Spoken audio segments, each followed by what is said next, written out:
Well, I bought a 3D printer not too long ago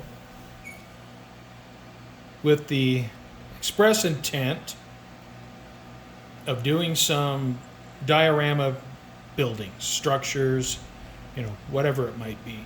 But specifically buildings, because with a filament printer, you don't get the print resolution and fine detail that you do with a resin printer. But a resin printer, you can't do larger format prints. I downloaded the Blender 3D modeling software, and I created this model in Blender. And let me throw up a couple images of this model that I put together in Blender.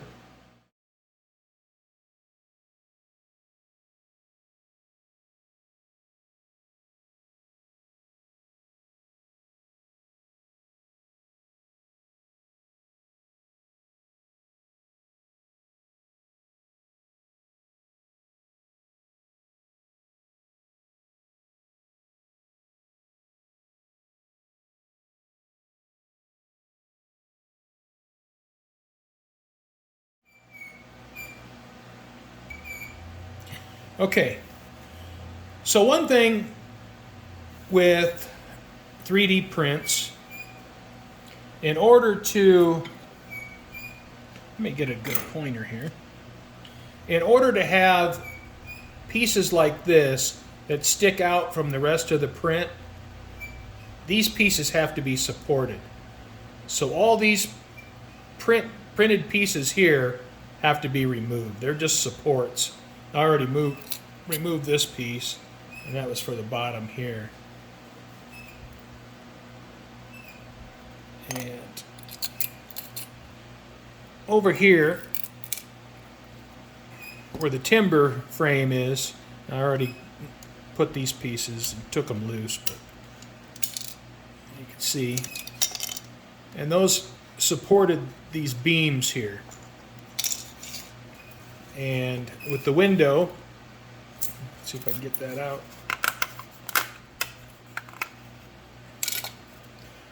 Same here. You got to have something to support the opening. So I use Cura 5.0 slicing software, and you have the option to add supports, and of course, I want to add supports so my print comes out nice. But in doing so, you end up with this plastic here that has to be removed. So you end up burning some plastic, but really there's no other way to get the print you want. So let me remove some more of this support, and I'll show you what the walls look like after the supports are gone.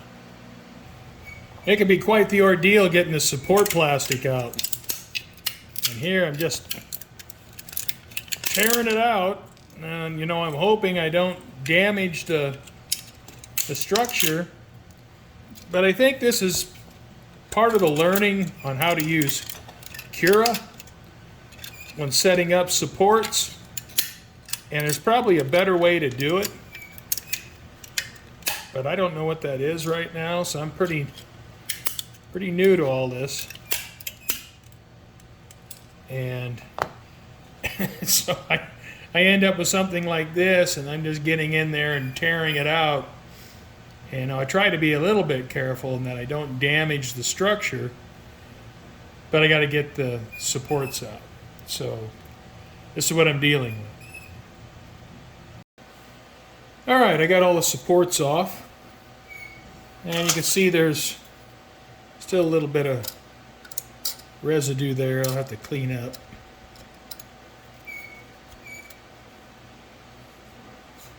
But here's the entry. Large window. And cleaned up, opened up the fireplace. There's a piece across here. It's got a brick fireplace. And then the model will sit diagonally on a base, and so that's why this is tapered like that. And then the entry, There's a floor that goes in here. And I'll show you all those pieces. But this is the main part of the structure with the walls and the chimney and fireplace, entry steps. And next, I have the roof. There's a hole cut for the chimney. And you can see there's a bunch of support stuff in here. That'll all have to be cleaned out. And the whole bottom of the roof has this lattice support structure. And that's all got to come off. So if you could kind of draw a line down this path right here, this is all got to come off. And same here, you just cut this down here and this all got to come off. And the reason for that was to get the tiles, the roof tiles, to print as flat as possible. I had to set the angle of the roof like this in Cura. And so this part of the roof had to be up in the air by this much. And so Cura builds this support underneath it. And the trade-off is I get a better looking roof tile, but I got to deal with all this support. So the next thing I'll do is cut all this support out, which looks like it could be a challenge. Well, this may not be as bad as I was thinking it would be. I kind of got it started. And get in there with my little knife here. Biggest thing I worry about with this knife is sticking it in my hand.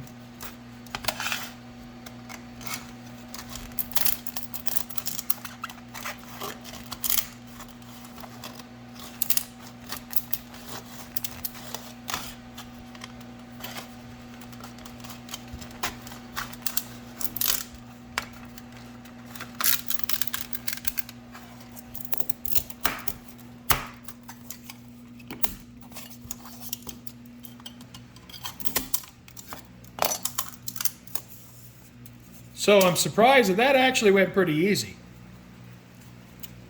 And you can see here's the roof, the thickness of the roof.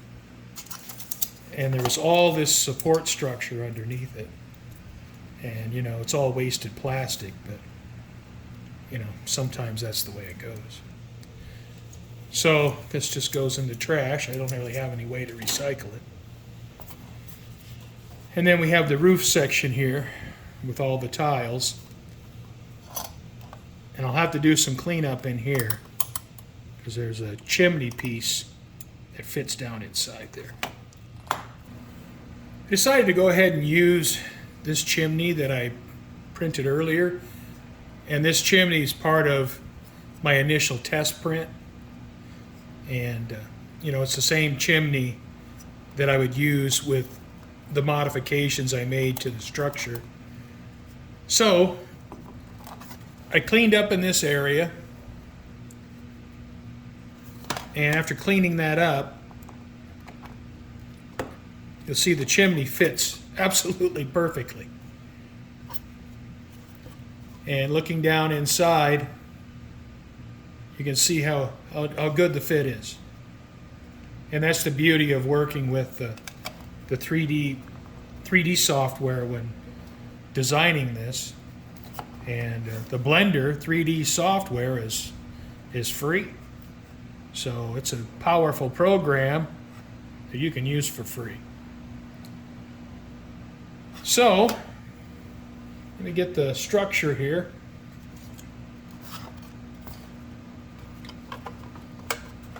And you get the chimney to align.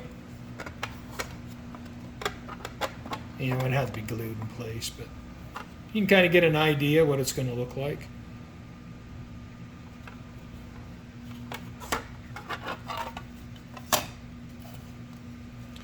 And I've also printed a floor, ceiling trusses, and windows, window frames, and doors, and I'll show those to you next. And here are the ceiling trusses, and you can see how they fit into notches in the wall, and they're tapered to fit the angle of the building. I guess my idea with these was if you wanted to detail the interior of the building, that would be something nice to have. And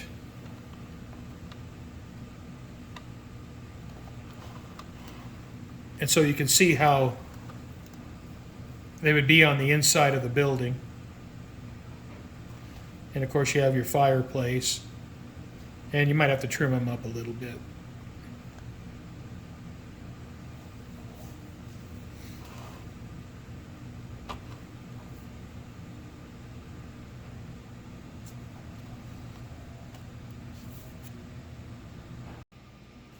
Next I have the doors, and there's an inner and outer door, and so they just go together like this.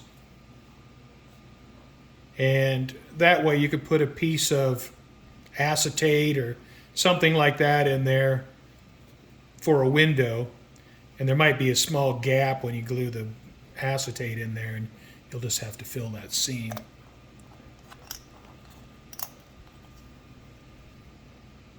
And the doors, I got two entry doors. They're a little bit of a snug fit, so you have to sand a little bit, or I will.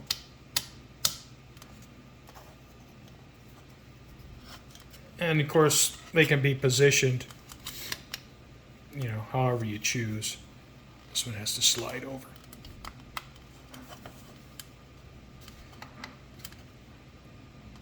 Oh, you get the idea. This one has to slide over a little bit. Then you got the entry doors, and they can be positioned opened or closed or however you choose.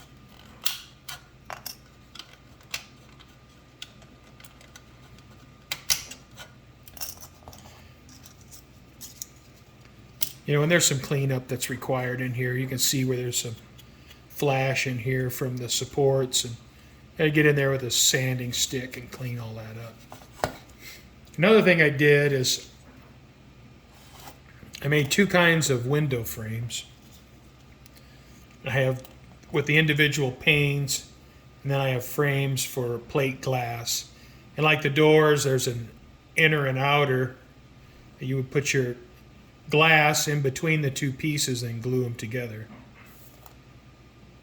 And so you can have a large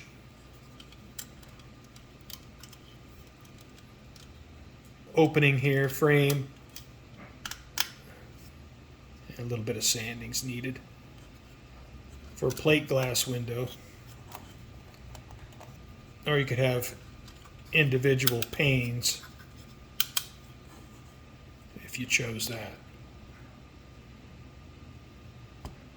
Again, a little bit of sanding is necessary.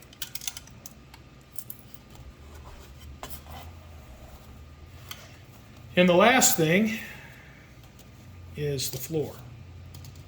Let me grab the floor. And here's the floor. Now, my printer really struggles with printing this floor. And you can see I have all these different floor planks, but at the end of the planks, where the boards end, you can see the print is smeared pretty badly. So I'll take a sandpaper stick to it and see if it cleans up a little bit. But regardless, this is what my printer gives me. And, like I said before, a higher quality printer would probably give a better print, but, this is what I have. So it's what I have to work with. And once it's sanded, I'll just see what it looks like. It may look better, it may not. Then the floor fits just like that. And one thing about using the 3D software, the parts fit is actually pretty good. So have the floor, the beams, the brick chimney and fireplace, the doors, the windows. So you have the potential to dress up the inside of the building if you choose to do that. But this is the first building I've designed, and first, I'll call it a kit because it's a bunch of parts. I have no intentions of selling them. I just do it for my own use. But as far as buying a 3D printer and printing structures, well, obviously you can do that. And I have I have probably 40 hours in the 3D software designing and creating the model, and I probably have about $10 worth of plastic in it, the plastic filament. So you can create a model like this for about $10. And once I have the 3D file, have the file saved, I could print as many of them as I want. Likely this will be the only one I print and the only one I use because, how many do I need? But, the ability is there. You have the file saved, and you can print as many as you want. If you want to print some for your friends and give them away, and then you can do that. And one thing I didn't talk about is the sidewalk. So I also made a sidewalk.